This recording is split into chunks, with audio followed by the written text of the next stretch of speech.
The anime begins by introducing a city called Labyrinth City, whose name exists because of its shape, similar to a real labyrinth. It also shows that, although it offers several opportunities, it is an extremely dangerous place full of challenges for everyone who lives there. In this setting, Nick appears, a swordsman who is part of a group of adventurers. Nick is the protagonist, and he explains that he has a girlfriend and that his greatest wish is to see his entire group reach a high level. However, the protagonist still does not imagine that, in a short time, the group itself will decide to leave him behind. A choice made by Argus, the leader, whom he considered almost like a father. In addition, his girlfriend decides to leave him, since everything indicates that she was by his side only for her own benefit. This series of events deeply shakes the protagonist, who, trying to fill the emptiness, ends up becoming a fan of a group of young idols, directing all his admiration toward a girl named Agate.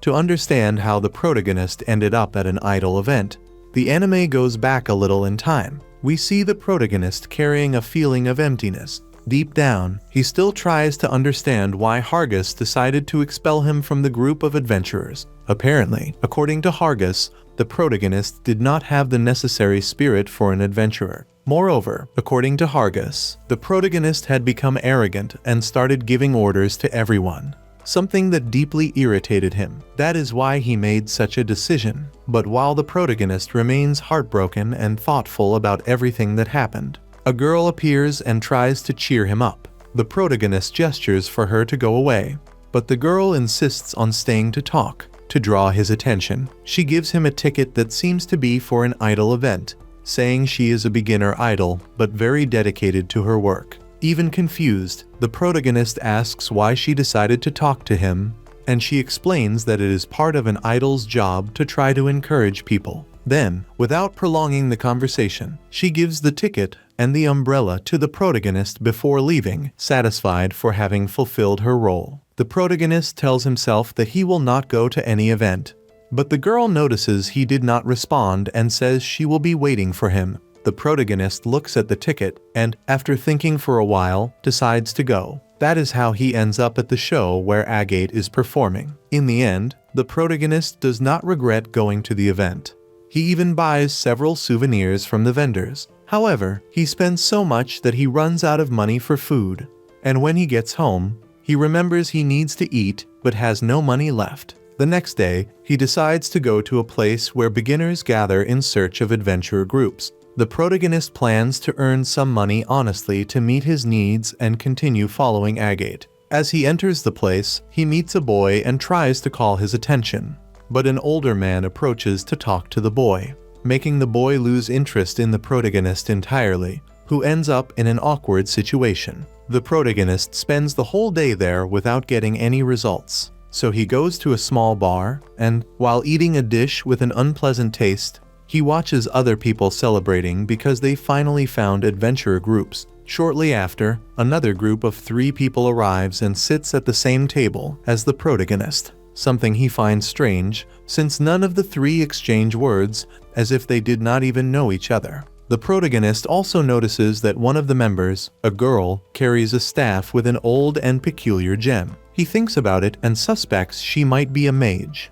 Another member is a clearly drunk cleric, and according to the protagonist, the smell of women's perfume suggests he was in a place visited by escorts. The third member is another girl, who is a dragon. At that moment, the waitress brings more beer to the table, and the protagonist decides to make a toast alone to the old days as an adventurer, and to the memories with his girlfriend. The protagonist, also observing everything, firmly believes that she will never make new friends again, because no one will ever be able to trust someone. She even agrees with Argus when he said she lacked an adventurer's spirit, so she decides to drink an entire beer at once and, coincidentally, the others at the table do the same. When she finishes, everyone becomes disappointed and says they will never trust anyone again. The scene then ends. Soon after, the anime starts telling the story of each character, beginning with the sorceress, whose name is Tiana. She lives an ordinary day training her magic while being observed by other people. One of them comments that he is proud because Tiana has become the most powerful sorceress in the school. Tiana leaves, very happy and satisfied with everything she has achieved with her magic. She heads to a restaurant and asks the receptionist if a boy named Alex is there.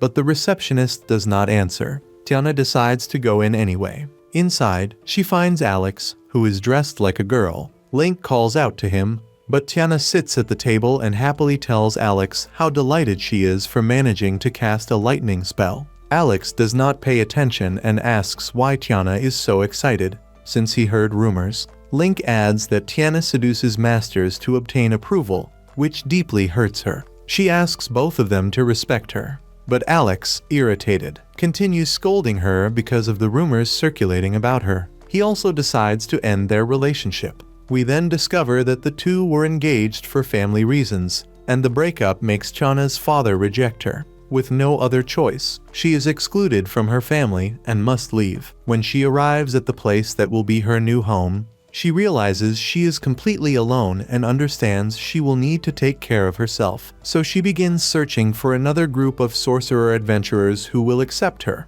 But everyone refuses without a recommendation letter. She insists. She tries to get a job as a warrior's assistant, but is rejected. The same happens in other places, where she hears only refusals. Returning home, she sees a horse racing betting ad and ends up winning her first bet. However, she decides to bet everything on another race and loses absolutely everything. Very sad and disappointed, she asks herself what she will do from then on and goes out searching for some new opportunity. But while walking down the street, she finds an announcement about adventurer groups. While looking at the paper, a man approaches and offers her the chance to join a group. However, when she turns her face to look at him, her expression scares the man so much that he immediately runs away. Tiana realizes it is because of her always gloomy expression. She decides to try smiling a little, and at that moment, another man approaches to talk to her. But the same thing happens, and he runs away too. And thus, she ends up arriving at the bar where the protagonist was. Next, the anime begins narrating the story of the cleric named Zen, who comes from a city known for housing the temple of the god Medler, a place where he worked and where he was very beloved by the residents because his kind and generous heart was evident everywhere, and a young woman named Miral often brought herbs to him. That night, he was working with those herbs when Miral appeared again, bringing more. When paying for the herbs, Miral held Zen's hand and asked if he liked her. But he answered that she was still far too young to worry about that kind of feeling. Besides, he was a man who had taken vows to become a priest and, for that reason, could not maintain any kind of relationship, something that left the girl visibly irritated. After a few words filled with hurt, she turned around and ran off, saying that she hated him deeply. However, Miral had already decided that she would take revenge on Zen for rejecting her feelings. On a certain day, Zen was talking with a villager about his promotion to the position of high priest, and everything seemed peaceful until the moment officers suddenly arrived to arrest him. Miral's plan had been successful. She invented that Zen had used her to satisfy personal desires and, to make everything even worse, claimed that he would pay her with only a single insignificant coin. That left Zen extremely sad and disappointed, even though he was completely innocent. He was taken to prison and kept there for 3 months, until finally being banished from the city. After that, he sought out an old friend, knowing absolutely nothing about what had happened during his absence, and she welcomed him into her home that night. At that very moment, the two ended up sharing an encounter full of affection. On the following day, that woman prepared food for him and advised him to head to Labyrinth City and try living as an adventurer. It seemed that he had told her everything that had happened. But even so, she insisted that he should go there and start a new phase of life, since he was still young. In addition, she handed him something that, according to her, had been left behind or maybe rented out on a certain night. What she placed in his hands were some valuable objects that could help him develop his plethora abilities. Thus, Zen began searching for a new life and left behind any merit he possessed as a priest. That is the reason why now he enjoys drinking so much and having fun with women, and it was in that manner that he ended up in that bar with the protagonist and the others. However, the protagonist observes that his story is very hard to believe, perhaps only the confused account of someone who drank more than he should. But Zen, still determined, states that when he left the bar, he would hunt the Demon King. The protagonist does not pay much attention to what he says and then looks at the dragon girl, saying that now it is her turn to speak. She reveals that something very valuable had been stolen from her and that the thief was also an extremely important person to her. However, because she is drunk, she ends up forgetting what she was explaining, and everyone goes back to drinking together. On the next day, the four wake up in Chana's house, with no memory whatsoever of how they got there. Since they are all strangers, Chana asks them to leave immediately. With no other option, they step out of her house, apologizing. However, before they move away completely, the protagonist interrupts them and begins offering some encouraging words, exactly as that idol had done with him when he was devastated. After saying what he thought to cheer them up, an idea appears in his mind that the four of them could form a group. In a following scene, everyone meets to formalize the creation of the team. They arrive at a place where a woman receives them and recognizes the protagonist. Remembering that he had once been part of another group, the woman also comments that, among them, there is a survivor who escaped almost miraculously from a Class C labyrinth. She is referring to Curran, the dragon girl. After that, she asks what the group's name will be. Upon hearing what she said about Curran, the protagonist decides that their team will be called Survivors, as a way to honor her. Thus, the protagonist, Curran, Tiana, and Zen officially form their group. Next, the first formal meeting of the adventurer group takes place, during which the protagonist presents 3 rules to ensure organization and avoid conflicts. The first rule states that no one should interfere with another's personal suffering. The second concerns the responsible use of the group's money. And the third establishes that everyone must always return alive from their adventures. After these rules, the protagonist explains that he will be responsible for managing the team's money under Tiana's supervision, while Curran will be in charge of finding a proper chest to store the funds. Curran protests a little, since she believes he would be the most benefited by controlling the resources. After that, they begin a discussion about a very important subject, trust. Since everyone is unfamiliar with one another, it is natural that there is distrust. But they end up agreeing that they need to leave their pasts behind and begin rebuilding trust together. The conversation ends, and the group heads toward a level G labyrinth known as Viscous Aqueduct. Because they are a newly formed group, they have permission to explore only 2 more labyrinths and defeat their bosses before ascending to level F. The protagonist explains to the others that escaping will not be difficult, since rank G labyrinths function as training grounds for adventurers to learn the basics. While walking, they talk a little until they find a slime, which will be their first official prey. When they stop to observe it, the protagonist explains that although these monsters look weak, they can consume anything in their path. As they feed, they grow so much that they can attack farms and devour cows. However, the protagonist shows how simple it is to defeat them. They only need to remove the gem located inside their bodies. After that, the group continues exploring the labyrinth, reflecting on how clever the idea of creating those creatures was.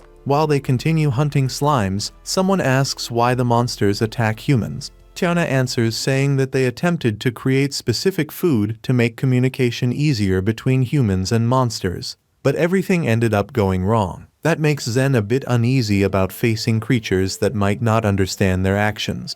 The protagonist warns them not to lower their guard, but while Tiana keeps talking, a slime attacks her from behind. Tiana becomes furious and tries to counterattack, but because she does not direct her magic properly, she ends up hitting Curran instead. The two begin arguing, as Curran claims she trusted her. For that reason, she makes it clear that she will not accept another careless attack. The group continues hunting slimes, although the girls remain irritated with each other. Shortly after, they reach the top of the labyrinth, and the protagonist insists again that they stay alert. In that moment, something strange catches their attention, and farther ahead, a giant slime appears. The protagonist observes it and comments that it must be the boss of the slime aqueducts, and that they need to act carefully. However, Tiana impulsively charges at the creature, something that no longer surprises the protagonist. She casts an extremely powerful spell at the monster. making it explode.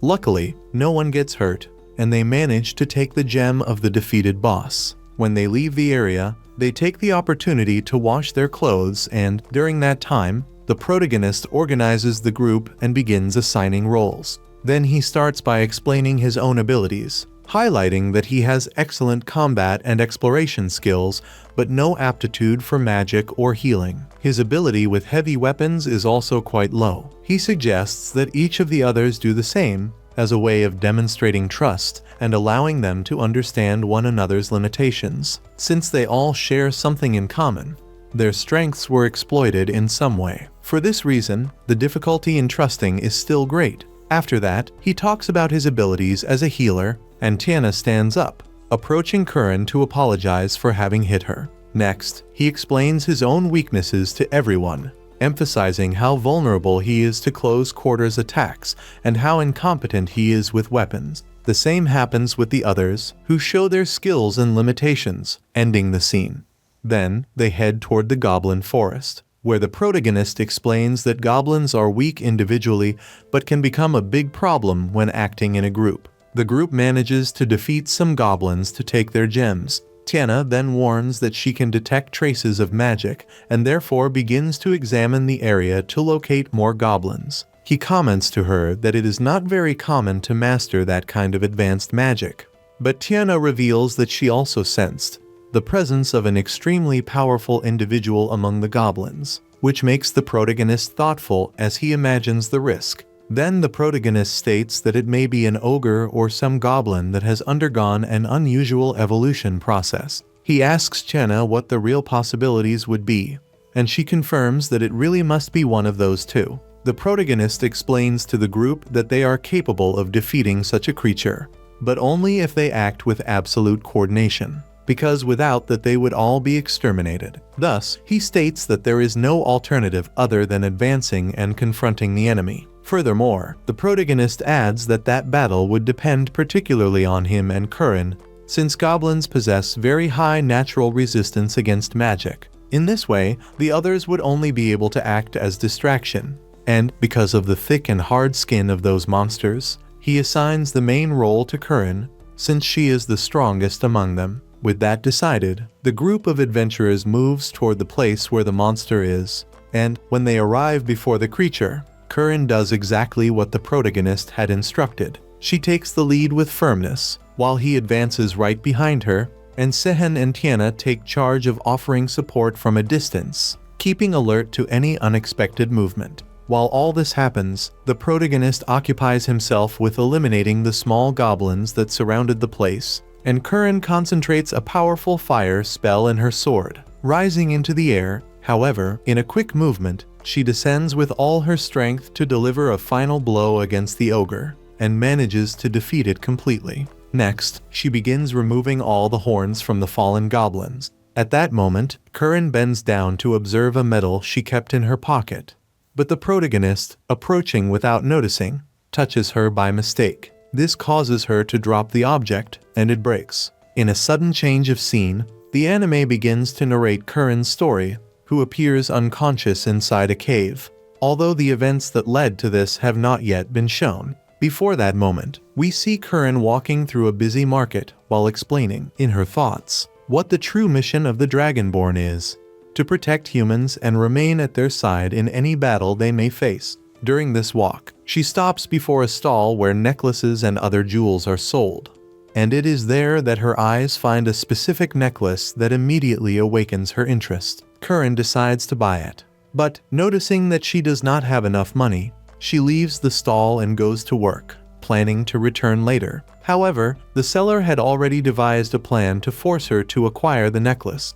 He calls her back and unjustly accuses her, saying that she had damaged the necklace and that, because of that, he could no longer sell it to anyone. Curran, surprised, thinks that she had not touched anything that could cause damage. But the seller, irritated, insists that, if he were her, he would not keep lying about what happened. The seller, pretending to be reasonable, states that, to avoid a bigger problem, he could sell the necklace for half the price, or, if she preferred, they could call the city guards to resolve the situation. At that moment, a gentleman named Kallios appears, whose presence immediately changes the atmosphere. Kallios asks to examine the necklace, and the seller, still displeased, recounts his distorted version of the facts. Without hesitation, Kallios pays for the necklace and gives it to Kurin, instructing her to try to cause a scratch on it. Kurin does what he asks once more, and the object indeed gets damaged, which leads Kallimos to conclude that the necklace is nothing more than a cheap forgery. Outraged by the seller's dishonesty, he snatches the necklace from his hands and states clearly that all of that was a common scam in which Kurin had been deceived. Next, Kallimos orders the seller to return the real necklace and also the coin he had just received, if he wanted to avoid a lawsuit. With no alternatives, the seller agrees. Already inside the labyrinth, Kurin shows once again her extraordinary strength, performing the heaviest part of the work while her companions watch her with admiration and praise her enthusiastically. Kallimos also praises her, assuring her that he was proud of her, which fills Kurin with joy. They continue advancing through the labyrinth until they arrive at the place where their boss awaited them, a gigantic snake hidden inside a ceramic vase resistant to magic. Because of this, everyone needed to act with caution and maintain absolute attention, without lowering their guard for even an instant. Kyle instructs Kurin to attack first, since it was a direct physical fight,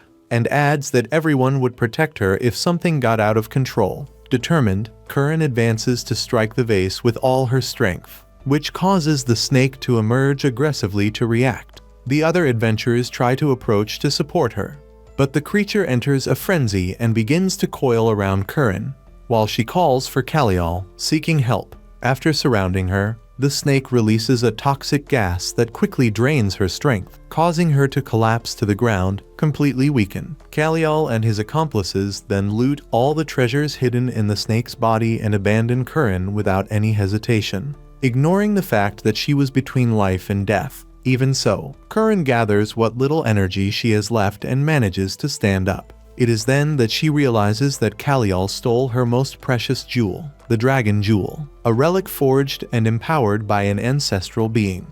Dragantino, who had spent an entire year working on that jewel, entrusted it to Kurin, asking her to protect it at all costs. Upon returning to her inn, Kurin discovers that Kallios forged his own death. Taking advantage of this, he steals all her belongings and disappears without leaving any trace, completely shattering Kurin's heart, who believed in him without reservation. Despite that, she does not give up and begins searching for him in every corner, asking people if anyone had seen him, but nothing comes up, for no sign of him is found.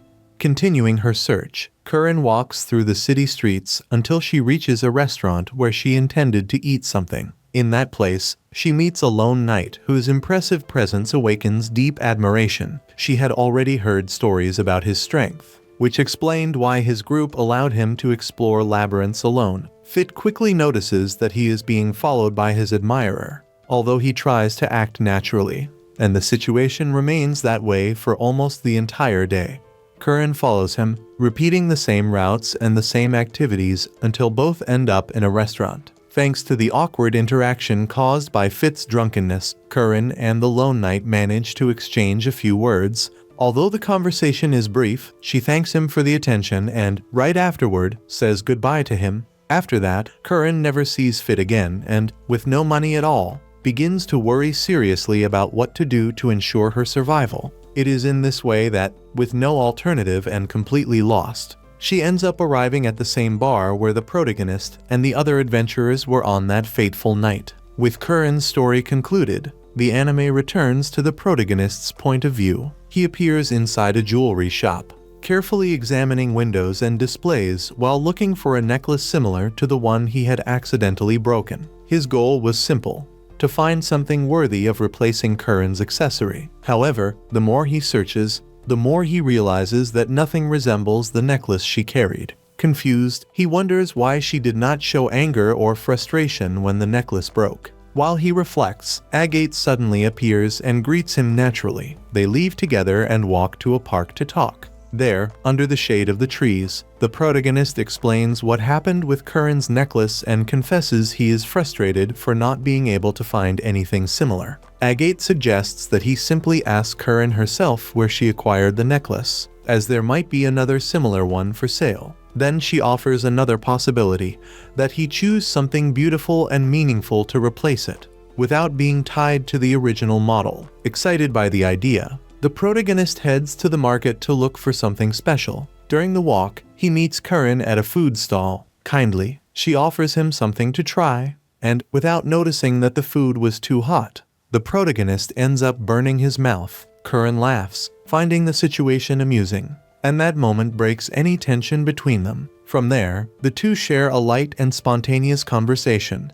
enjoying the simplicity of that encounter. After eating together and appreciating the day's scenery, Curran reassures the protagonist, saying that he does not need to worry about the broken necklace. In a way, she even feels freer without that object. They continue talking and having fun until they decide to return to the bar where everything had begun. To the protagonist's surprise, all the patrons now greet them kindly, as if the group already belonged to the environment. Once seated at the table, the adventurers relax, exchange smiles, and enjoy the moment together, making it clear that they are, little by little, becoming a true team not just out of necessity, but by choice and affinity. Curran even demonstrates some magic tricks for the group, but at that moment, the employee of the place where they had formalized the adventurer group appears and asks them to talk in private. She explains that she wants to offer a special mission, to explore the labyrinth of bonds to recover the Sword of Bonds, an item that holds great value for the lady responsible for the establishment. Faced with the tempting reward, the protagonist's group accepts the proposal without hesitation. Before they depart, the protagonist asks the lady for details about the sword in order to avoid bringing back any incorrect item. He also requests a map of the labyrinth with the already explored areas and makes a point of demanding that the minimum reward be recorded in the contract, ensuring that everything is properly documented. With the mission formalized, they head to the labyrinth. However, as they walk through its corridors, they realize that the place does not resemble traditional labyrinths. The walls had a modern design, as if they were built by someone passionate about architecture, with automatic lights and a clearly advanced system. To worsen matters, there were surveillance cameras controlled by someone who was already watching each step of the group, although none of them noticed. Upon reaching a dead end, the protagonist investigates the area and finds a secret door, fully monitored by whoever was behind the camera. They go through the door and enter a strange room. The protagonist wants to move forward, but Tiana uses her magical detection ability to verify whether it was not a trap. Even so, she senses that someone is actively hiding their magic, making the analysis difficult. Continuing cautiously, the group reaches the place where the sword should be. Suddenly, all the lights in the room turn on, and a male voice begins to speak from some hidden point. However, none of them pays attention, for their eyes were fixed on the sword upon the pedestal, or rather, on what seemed to be the sword, since the blade was missing. The voice continues explaining that perhaps it is a magical weapon that materializes the blade through the bearer's energy. But the protagonist ignores the mysterious narrator and asks for silence to concentrate. At that moment, the object on the pedestal decides to manifest and says that she herself is the sword they are looking for. Still, no one believes it immediately. Next, the sword reinforces that she is truly the sacred Sword of Bonds, created by the magical armory of Tenair, and that her power is destined only for those who value justice and friendship. As the group continued arguing, the protagonist interrupts everything and states that they must take her to the lady to receive the reward. But the sword refuses to be treated as a simple commodity. She offers the group her power, stating that she prefers to be wielded by real people than to end up stored as a decorative piece. When the protagonist finally picks up the sword, a rigid security system is activated. The room shakes, and a gigantic golem emerges ready to eliminate all intruders. Chana reacts immediately and casts a crystal spell against the monster, while Curran advances with a direct attack. However, to everyone's surprise, the golem manages to reflect the crystals and fire them back. Curran still manages to strike the golem and knock it down momentarily, but she is hit hard right afterward. Zen runs to her without hesitation and begins using his magic to heal her, while the protagonist advances against the golem to prevent it from attacking again. However, upon realizing that the monster was far more powerful than they imagined, the protagonist decides that all the others must retreat immediately, or they would be crushed before even having a chance to react. The protagonist continued charging against the golem, but each attack seemed useless, causing no real damage. Frustrated, he decided to ask the sword if there was any way to defeat the creature. The blade responded, indicating that he needed to be bolder and use it as the main weapon in the confrontation. Without hesitation, the protagonist unsheathed the sword, heated the blade with his power, and managed to cut off one of the golem's hands, but he knew that would not be enough to win the battle. In a quick strike, the golem hit the protagonist and launched him toward the hole from which he had escaped, leaving the rest of the group alone and in danger. Tiana reacted quickly, freezing the golem for a few moments, buying time to search for the protagonist. But before she could advance, the creature came back to life, thawing and demonstrating its immunity to magic. She realized that the only way to deal with the monster would be to slow its movements, repeating the freezing whenever possible. Zen followed her, and together they headed to the point where the protagonist had fallen. There, Tiana found signs that he was injured, but managed to locate him amid the rubble. He remained buried under an enormous amount of stones. Without wasting time, the two began removing the debris, trying to open a path to the exit. While they removed the rubble, the protagonist apologized again for the collar he had damaged, but explained that, in truth, that gesture had done him a favor. The collar represented a past he wanted to forget, but from which he could not detach himself. Finally, they found each other, and the protagonist again mentioned the sword. However, Isane was going through a very complicated moment. Tiana confided to Zen that she could no longer move forward, admitting that she was hiding. At the moment when it seemed there was no hope left, the power of the sword appeared, merging with the protagonist and creating a unique connection that allowed the golem to be defeated decisively. After the battle, the protagonist handed the sword to the lady, who accepted the object. Her assistant, however, noticed the presence of another young man at the place, named Kizuna, establishing an immediate bond that would make him a new member of the survivors. As they left the place, walking and commenting on the events in the labyrinth, the group discovered that the sword delivered to the lady was only a replica. Fortunately, there were several copies in the room where the protagonist had faced the golem, and soon it was realized that the sword had the ability to transform into a human.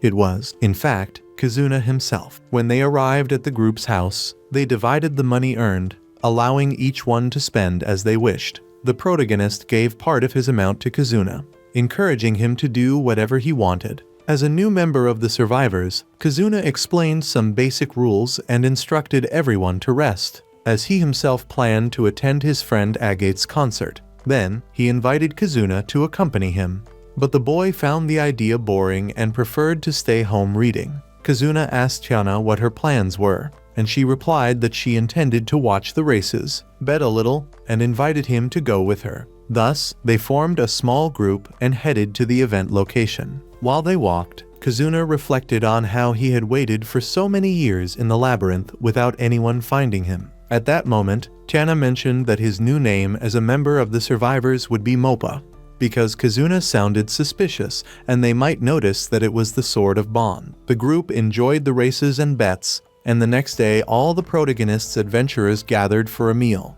Noticing how much Mopa was enjoying his freedom and appreciating the company of his new friends, the protagonist then took the safe promise to Curran so that the group could store their savings safely. He handed over the key and gave Tiana an abacus to calculate the values. All of them now had the necessary instruments to fulfill the duty of protecting the group's funds. When doing the calculations, they realized they had few coins to save, but the protagonist encouraged them, reminding them that they should work more to earn more. Next, the narrative returns to Tiana, who was packing her belongings to leave after being expelled. At the academy, her teacher gifted her a farewell lighter. He himself had been expelled due to a scandal involving Tiana. Despite that, the teacher, smiling broadly, said that now they were free and should enjoy life to the fullest, never forgetting what she had learned. Curious, Tiana asked why he seemed happy with the farewell. He laughed uncontrollably, leaving Tiana confused, and she left, blaming herself for what happened, both with herself and with him. Before going, the teacher promised to teach her something important, Tiana's true identity and her origin. but he laughed again, making it difficult for her to take him seriously. As she walked out of the academy, Jenna woke up. It was nothing but a dream, a memory of the past. Despite that, she missed it and knew she needed to face reality. The protagonist's friends also awoke from their dreams, troubled by their past lives, but reliving memories of happy moments. Even the protagonist had dreamed of his girlfriend and the happiness they shared. Strangely, all of them had dreamed similar experiences. The effect of Mocha's telepathic spell, who was studying the past of the new friends. They all gathered in a restaurant, where Mocha taught them how to communicate mentally. To test the power, they faced an orc in a labyrinth. Mocha demonstrated her combat abilities, defeating the orc with a multiplication technique that used the magic of all the group's members. After that, she explained her origin and learning. Coming from a swordsman of the past, the protagonist thanked Mocha and informed everyone that whoever wanted could eat at the restaurant. Everyone refused, wanting to continue with their pastimes. The protagonist entered with the group for a meal, but was surprised to see Claudine, his ex-girlfriend, with another guy who was trying to deceive him and steal money. He intervened in the situation, exposing Claudine, who furiously left, slamming the door. The accomplice realized, thanks to the protagonist's intervention, that he was being manipulated. Even so, the group continued with their tasks and ordered food. After the meal, the protagonist gathered everyone to talk about a new mission, collecting rare and valuable herbs used for medicines and poisons. Claudine appeared again, accompanied by an associate, to interfere, but he remained calm. Subo, Claudine's henchman, explained that she needed the money to flee from the Iron Tiger's gang. Subo got irritated and said that the situation should be solved fairly, like men. The protagonist accepted Subo's challenge and both left the restaurant. But at the moment the fight seemed about to begin, Subo's personality changed unexpectedly. She apologized for her aggressive behavior and thanked the protagonist for preventing Claudine from deceiving another boy, explaining that this type of action had been happening for some time and was known by the other members of the gang. Trying to justify herself, she said that the group was going through financial difficulties and for that reason had deceived young men, demanding valuable objects from them in exchange for money. This had put her in conflict with many people, so she told the protagonist that he could act however he wanted in relation to her. She even offered a profitable deal involving thefts that would benefit him. The members of the group were visibly irritated by the proposal, but the protagonist, overtaken by anger, punched Subo, making it clear that he would never betray his friends. Preparing to attack again, Subo was easily dodged and immobilized by the protagonist. However, a henchman appeared,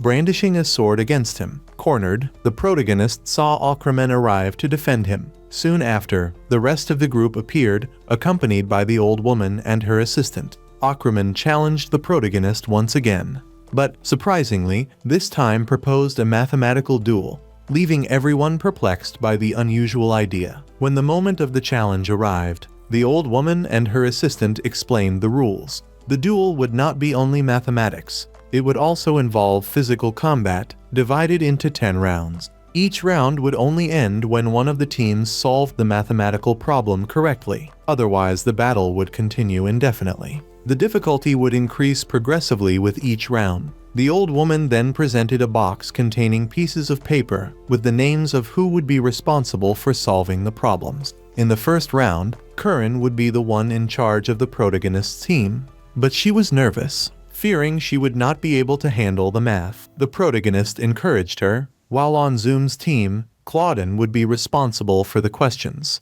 In the following days, the group dedicated themselves to training mathematics to prepare Curran. Although one of the members got distracted by going out with a girl at the bar, on the night before the duel, the protagonist gathered everyone, reflecting that his team should be well prepared, or that there might be some trap, which was why Zen had been sent to collect information. The fact that he was with girls and drinking a lot allowed him to ask various questions about Zoom's team. One of them revealed that the rival team possessed the power of the gems used for communication, but the protagonist's group had a plan to deal with that. The protagonist instructed Curran to act naturally, applying everything they had trained, waiting for the correct signal to execute the plan. The next day, the duel began. Curran and Claudine received the math problems, In the first round, Curran struggled to answer correctly, worried about the penalty the protagonist might suffer. However, excited and in a hurry, she made several mistakes, and the protagonist received the penalty, allowing his opponent to strike him without resistance. In the second round, although the protagonist managed to dodge the attacks, he focused as much as possible to avoid repeating the mistakes. But the time ran out and once again Claudine came out victorious, forcing the protagonist to take another blow. Curran, in panic, confessed that she would not be able to continue. Frustrated at seeing the protagonist being hit because of her recklessness, trying to comfort her, he managed to encourage her to continue. Meanwhile, the other members waited for the right moment to intercept Claudine and his team, who were cheating using the gems for communication. The third round began, and the protagonist bought time while Curran solved the problems. The others began tracking magical signals, identifying the use of the gems. Tiana, noticing the trap, initiated the first stage of the plan, interrupting the fight and suggesting to the judges that all the problems be solved at once, instead of by rounds. The audience supported the change, and the judges delivered all the tests to Claudine at once. While solving them, Claudine began to communicate with his accomplice. But the signal of the gems was detected by Tiana, thanks to her ability to track magic. She found the man who was helping Claudine and, together with the others, executed the second phase of the plan, capturing the accomplice. The protagonist noticed that the plan was working perfectly and decided to buy time. Questioning Claudine about the whereabouts of his other companion, who had not appeared, Claudine began making excuses, but noticed that the protagonist had already discovered everything. He tried to rush the communication, but the old woman reminded him that any external help would be considered cheating, increasing the tension of the rival team. Eventually, Claudine's accomplice was discovered and brought before the judge, who applied the sentence immediately. The group's plan worked. The rival team was dismantled and arrested along with Claudine. Frustrated, Claudine cried, completely devastated. Later, the protagonist and his friends went out for dinner, discussing the events. Even without understanding all the details of the duel, the group's concentration allowed the plan to be executed successfully. While they celebrated, something strange happened. Claudine, about to be interrogated by one of the guards, summoned a sword with which he had apparently made a pact. He seemed determined to use the weapon to escape, adding more tension to the night and leaving everyone alert for what would come next. While they waited for Tiana to finish her tasks, her cat appeared outside, showing a thirst for revenge against the protagonist. However, the animal's appearance had changed drastically. It had bonded with the sword and evolved into an impressive monster. The cat entered the casino, using its sense of smell to track the protagonist's pain. Despite everyone's efforts to stop it, nothing worked. The monster located Tiana and threatened her, saying that if she took it to the protagonist, she would die. Tiana, however, acted quickly. Knowing that cats tend to get distracted by tricks, she took the opportunity and attacked the animal, managing to escape. But because it was evolved, the cat quickly recovered from its injuries, leaving the situation critical again for Tiana. She drew the sword and prepared to attack it. But at the right moment, the protagonist arrived with the Sword of Bonds. He interrupted the attack, but something unexpected happened.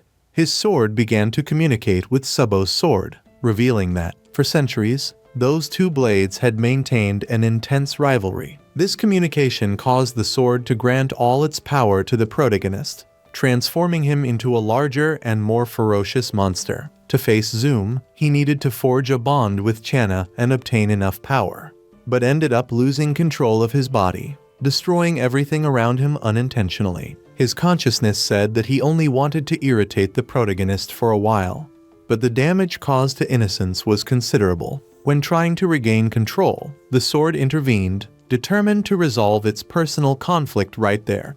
Subo, however, refused to continue hurting others out of revenge, and an intense argument began between the two blades. The protagonist took advantage of the opportunity, attacked Subo, and trapped it in an ice prison, launching some spears afterward. Even so, Subo managed to free itself, using the power granted by the sword, but at that moment did not want to hurt anyone anymore and began to regret everything. To prevent further injuries, the protagonist used casino cards that contained special anti-magic ink, managing to suppress the sword's power and make it return to normal. Subo fell to the ground, surrounded by guards, but deeply grateful to the protagonist for helping it. Shortly afterward, it was imprisoned again, and the protagonist visited it to inform that the sword had been sealed by Tana. Despite the confusion, no innocent had died, and the protagonist said goodbye without adding anything else. The next day, the protagonist ran through the forest, trying to maintain his pace.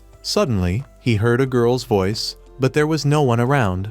He assumed it was the result of imagination caused by exhaustion. The voice seemed to be Agatha's, encouraging him. She spoke again, and without noticing, the protagonist began to communicate mentally with her. Agatha appeared behind him, advising him to stop running if he did not want to lose his breath. Realizing she was right, he stopped, frightened, and sat down to talk. Agatha asked whether he did not have anything more important to do, to which he answered by running through the forest. Disappointed, the protagonist asked whether that impression was only external. Agatha assumed he had a goal, but he felt insecure. She then said she did not feel guilty about it. After that, the protagonist said there was no reason for concern, but Agatha insisted, reminding him of the feeling of having killed someone. The protagonist reacted enthusiastically, minimizing the situation, changing the subject. Agatha spoke about what made her happy, seeing that he was no longer discouraged and reminding him of the day she gave him the ticket. She confessed that when giving him the ticket,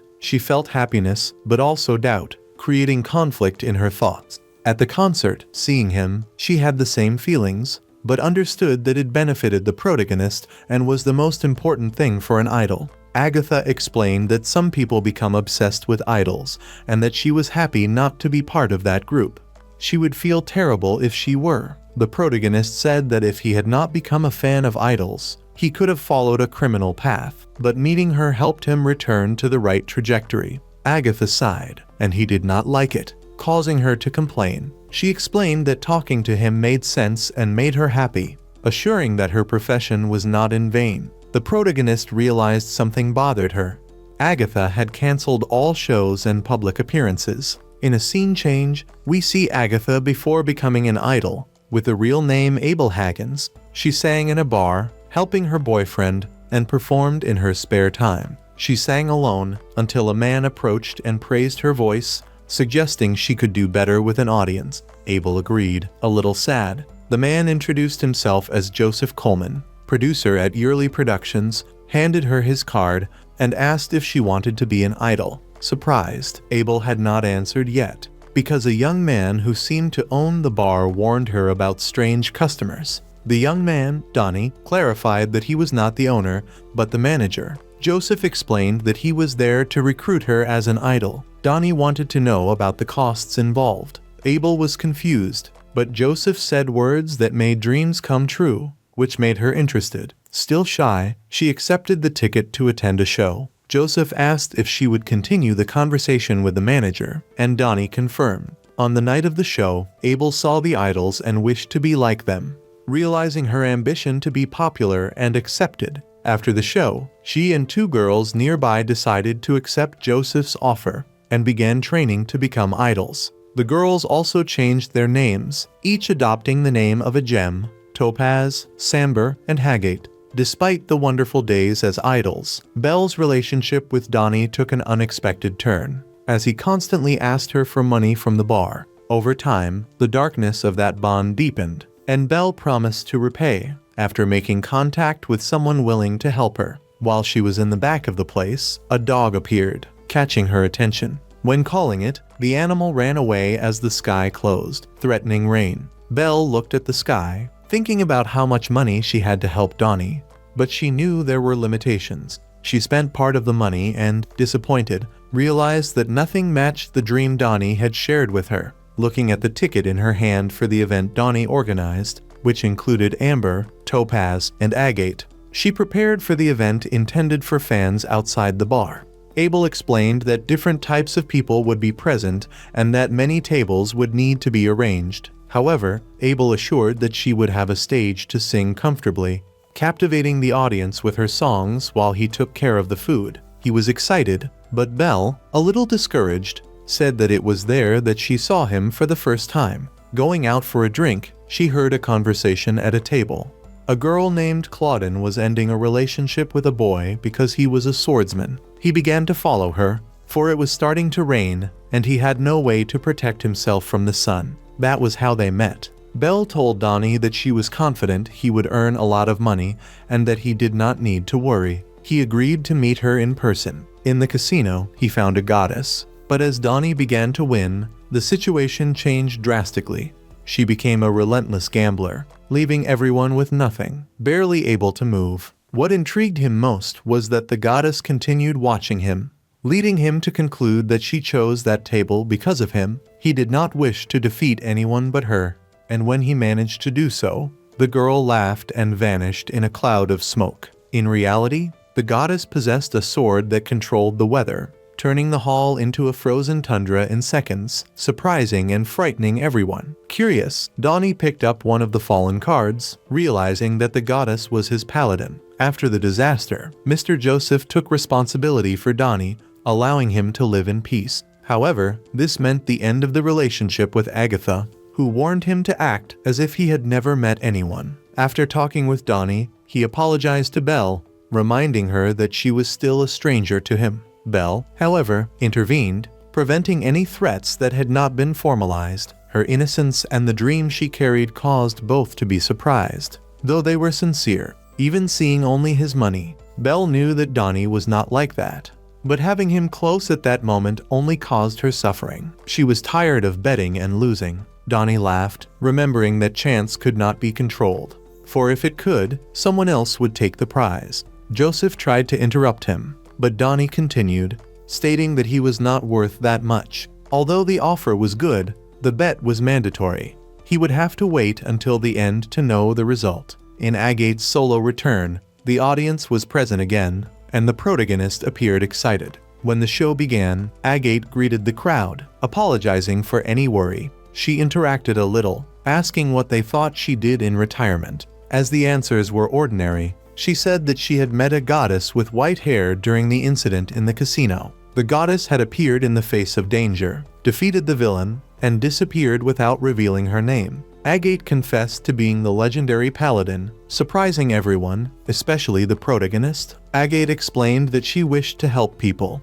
inspiring courage just as the goddess had done with her. She composed a song in honor of the paladin, expressing her feelings in the song, "The Beautiful Paladin." While she sang, the protagonist could not look away. Her fellow idols joined her, creating an amazing spectacle, while Agate seemed lost in thought, reflecting on what went beyond singing, recognizing human emotions, the beautiful and the noble, but also the vile. Later, the story shows a paladin who wished to make an idol a source of inspiration for those who fought. The protagonist, in the forest, drank water after exercising and became confused upon hearing Agate's voice, but tried to ignore it, imagining it was his tired mind. Even after the concert, he continued to hear the tones of her inner voice, wondering if he was becoming better, remembering the last time she seemed worried. Agate, realizing that he was human and cared about many things, advised him. At that moment, the dog he had seen before appeared.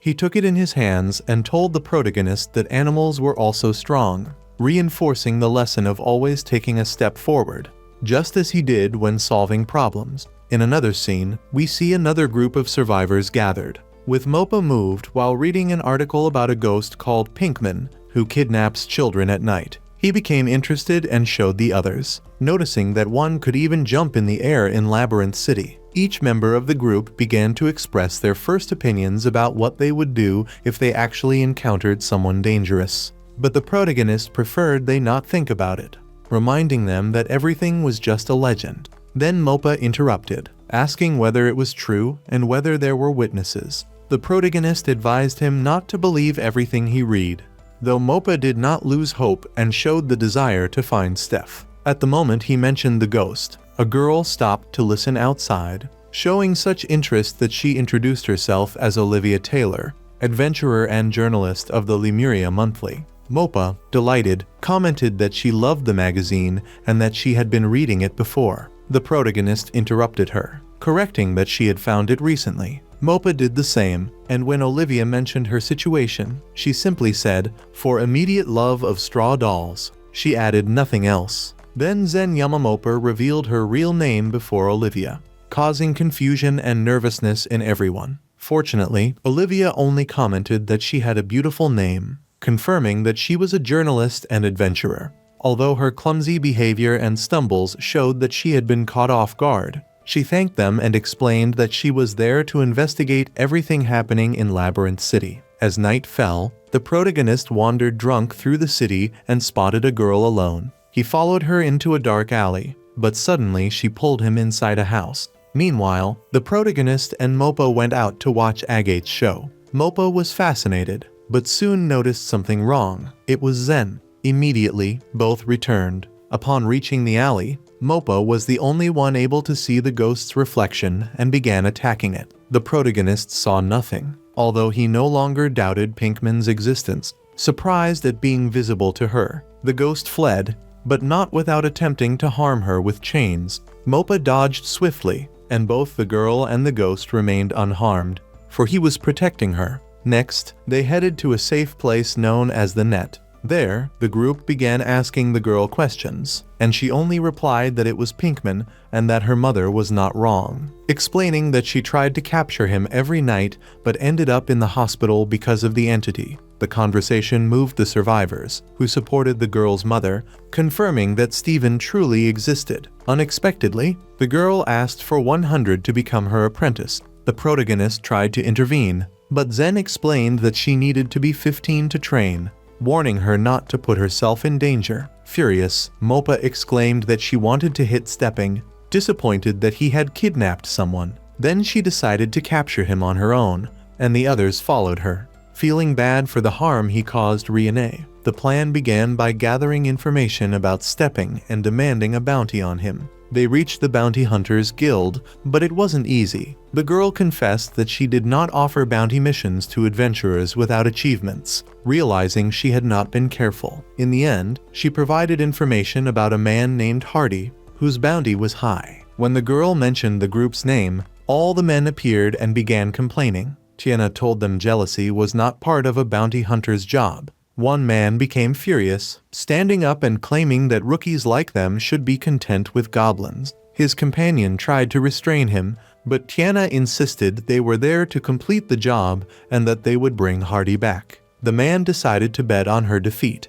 Tiana, confident, wagered a large sum on her victory, leaving everyone speechless. The man ended up betting his entire fortune. She then advised them to earn money while waiting for her return. The survivors headed to the most dangerous district of the city, called Garbage Collection, where all kinds of crimes took place. They were almost certain the guild had not deceived them. Upon reaching the entrance, they greeted the doorman, who said he had never seen them before. The protagonist explained they didn't need company, but asked for information about recent events. The man said that one of the creatures had died recently and that a handyman named Greg had 10 men. But the most interesting information was that a little girl had appeared wanting to die. The protagonist thanked him and continued on. The doorman warned them not to follow that path while he was working, but no one knew who the girl was, only that she was someone shocking. On the way, they found a filthy place, full of foul smells and misfortune.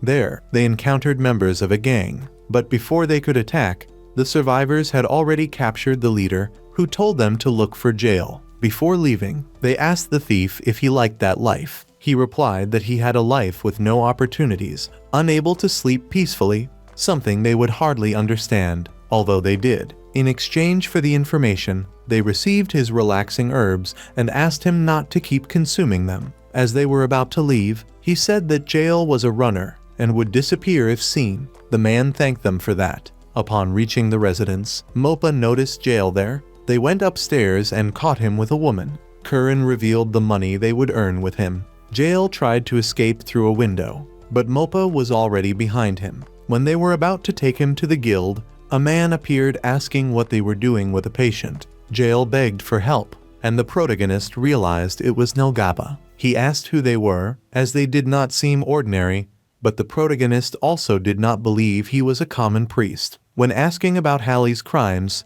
the protagonist learned that he had committed everything except murder. Nelgaba agreed to be taken, for he healed diseases, not criminal acts. wanting a job before leaving because of the yellow demon disease and knowing he would not return soon. The protagonist considered it unwise. To anyone, he could be sentenced to death or live a peaceful life in prison. Oja asked him to remain quiet and take him along. Though he was a priest, he nodded, reflecting on the opportunity to identify serious illnesses and choose his work. But Ocean explained he would return to that function later, for he was tired of what he was doing. Changing the subject, Moppa mentioned stepping, but he claimed not to know him, dodging the matter. Upon hearing about him, he said he knew a strange journalist who gave candy to children. Upon reaching the guild, despite Tiana's objections, he decided to spend all the money on drinks for everyone, proving they were wrong. The next day, they delivered to Haley the bounty and information about Pinkman. However, they were confession letters from people who had seen him, with nothing negative. The sea owner told them to focus on real missions, not on legends or rumors, reminding them they were looking for someone pretending to be Stepping, not the legendary ghost. Each of the survivors began to give their opinion about what they would do if they actually encountered someone evil. But the protagonist preferred that they not think about it, reminding them that it was all just a legend, not the legendary ghost. The girl from the bar recommended that the survivors search only for strange people who talked with children. That was how the protagonist observed them talking with Olivia, Mop, Queen, and Red. He began drawing his own conclusions, remembering what he had seen Curran do.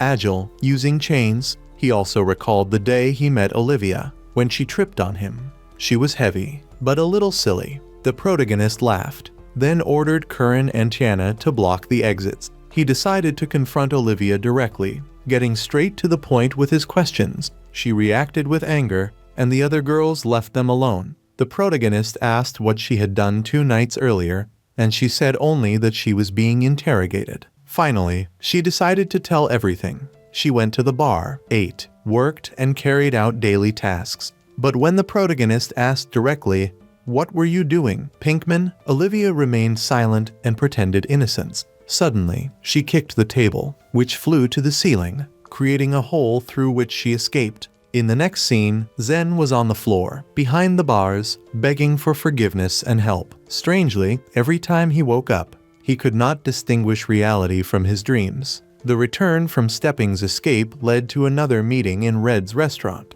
The protagonist was still processing that the survivors were right, although Moppa could not accept it and thought everything he had written about herself was nonsense. Then, Reldo interrupted with a visit, Hada, Rione's mother. The protagonist knew her as a warrior of the legendary group, the high-level great chef, and was happy to see her. Hada, busy searching for platinum with thieves, had begun her solitary journey, leaving her people surprised to find him. She commented that she had known him since childhood, apologized for the problems caused by her daughter, and decided not to look for him anymore, instructing him to take care of himself. Rione, however, interfered in the master's decision, and Ada was confused upon hearing him call her master. She then asked to become his apprentice. To Rione's disappointment, he explained that she would be an obstacle, since he feared girls of her age, due to a trauma caused by a young woman who made him spend years in prison, preventing his peace.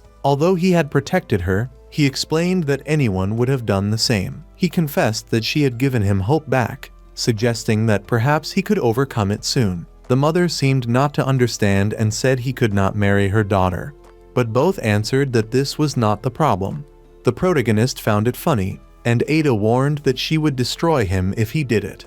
Everyone laughed. Returning to Stepping, Ada recommended forgetting him, since it was impossible to defeat him. However, the protagonist and his companions would not give up while he continued kidnapping children. Although it was a problem for the Sun Knights, he considered it wrong for someone to use an urban legend as an alibi. He realized that Ada had taken advantage of this, pretending to be Stepping to offer rewards that would attract adventurers, abandoning the business to take care of her daughter. The protagonist asked for help to defeat him with a bow. Ada began the training by explaining how to eat a delicious soup, reinforcing that they needed enough energy. But the essential element for victory was magic, and soon they realized they were not very skilled with it, which decreased their enthusiasm. She handed a lighter to Curran, asking him to say the word burn. Curran failed, losing his patience. It was the protagonist's turn. He focused, closed his eyes and lit the lighter, surprising everyone. She explained that the purpose of the lighter was to show potential,